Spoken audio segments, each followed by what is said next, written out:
The harvesting season in East Africa next month is raising fears that cotton imports from neighbouring countries will flood the market in Kenya and lead to falling prices. Now joining us from our Nairobi studios on what Kenya can do to compete more effectively is Micha Powon, who is the CEO of the Cotton Development Agency. Micha Powon, thank you very much for coming through. There's a concerted effort by the Kenyan government through the Cotton Act of 2007 to really revive what is seen to be an underperforming cotton industry in the country.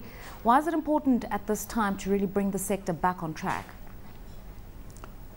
Yeah, it's actually very important to bring this crop on track because the government considered this as a strategic crop in that it's considered as a food security crop.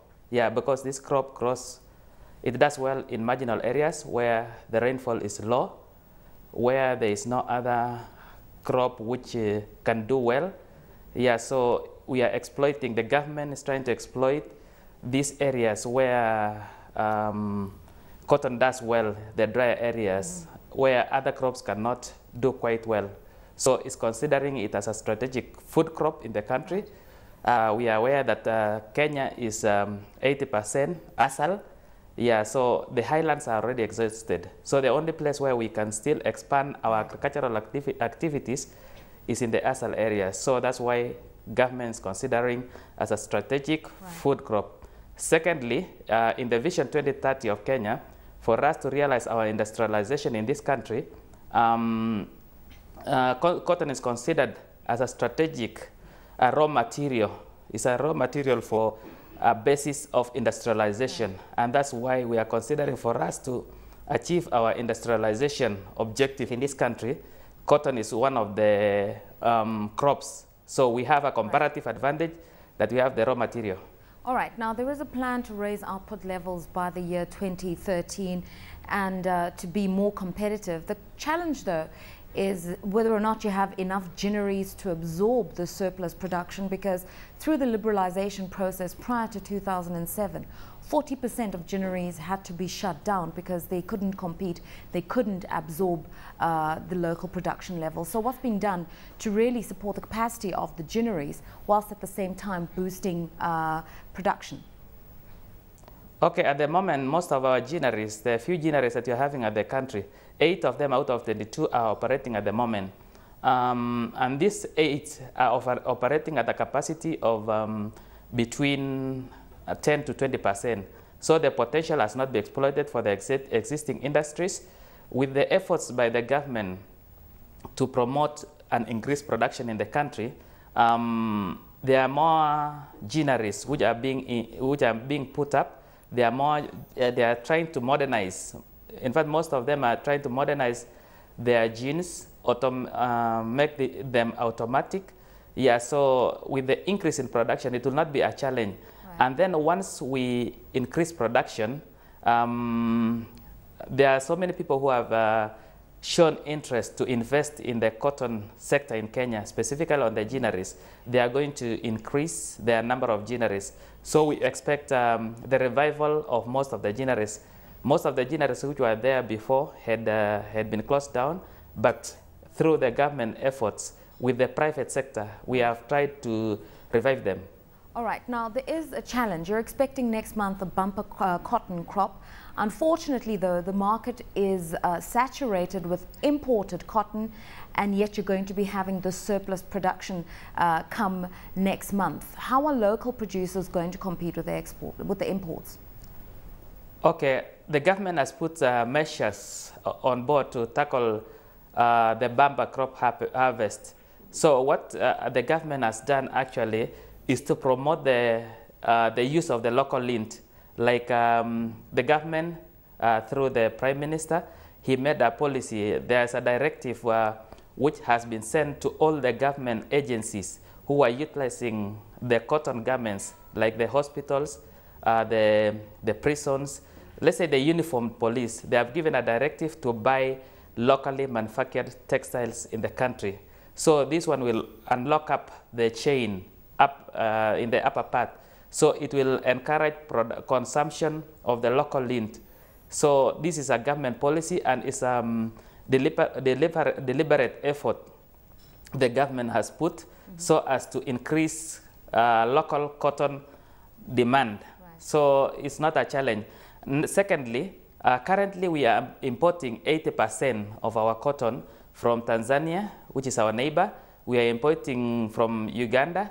So we have a big deficit. So it's not a challenge because yeah, we have a big market here in Kenya. Okay, just talk to us about the pricing of cotton. In terms of what I was researching, it says that about 180 kilograms comes at 32 shillings per kilogram. So if you add it all up, you should see earnings of about 3.3 billion shillings for the sector for the 58,000 bales that Kenya is expected to produce in the next month. Just talk to us about those figures, please. Yeah, okay. So what is happening is we are encouraging contract farming, farmers to engage in contract farming with the GINAs, who are the buyers of cotton, the cotton traders who are buying cotton in Kenya, who are having contact with the farmers. So with this contract arrangement with the GINAs, farmers are assured of their market. Farmers are assured of good price in the market. As Cotton Development Authority, which is in charge of cotton industry in Kenya, we are classified as a regulator, and we are there to support the farmer to ensure that the farmer get the price of 32 shillings that we set early this year in March, to ensure that we have ready market for cotton produced by farmers. Okay. So it's something we have taken care of properly. All right, thank you very much for your inputs, Micha Powon, who is the CEO of the Cotton Development Authority. Chris, your opinions on this one, contractual arrangements with the farmers to ensure that they get the maximum price for their production. So that in itself, some people would argue, could lead to distortions in an open market, boosting the capacity of ginneries, where you've got only 8 out of 22 operational in Kenya, and then this industrial drive to really grow the cotton sector strategic to its agro nexus within the economy. I think it's the last point that's the most important. I mean, we see it here as well to a certain extent. Too many countries in Africa are just getting these raw materials and chucking them onto world markets, when in fact what they really should be doing to a far greater extent is taking that raw material and turning it to account. In other words, taking it further up the value chain, making the cotton products there. There's still a huge demand for cotton around the world. It's a wonderful material. It's absorbent. It's unlike nylon and other man-made materials. So I think with a little bit more creativity and innovation, one can actually take it to the next level. It requires investment, obviously, but I think it's important that would take up a lot of the slack there. Just in terms of what you're saying, we export a lot of raw material into raw product into the global market. We've had a big challenge across Africa, where we have textile industries but that are non-competitive because of the output that's coming out of China and because of allegations of dumping of Chinese goods on the African market. And then parallel to that, you've got many African countries that are signatories to the Africa Growth and Opportunity Act and have some sort of preferential access for apparel into the US market. Are we utilizing those opportunities well enough, do you think? And can we really, even if we were to boost the capacity of the cotton production process, can we really compete with what's coming out of Asia? We can't compete on the big commodity front, no. I mean, I think that's it's horses for courses. What we can do, and I've forgotten the name of the company now in the Cape, it's a subsidiary of Sirdal. They make beautiful cotton knitwear that competes in terms of quality and in price with what's coming out of China. So it can be done. I think it's more of a niche thing. You've got to understand that you can't do it head on with the Chinese. They just have the cheap labour, they've got the capacity, and they've got the wherewithal to do it. We can't do that, but we can do it in certain areas. And I think we just have to apply our minds a bit more to getting into those fields.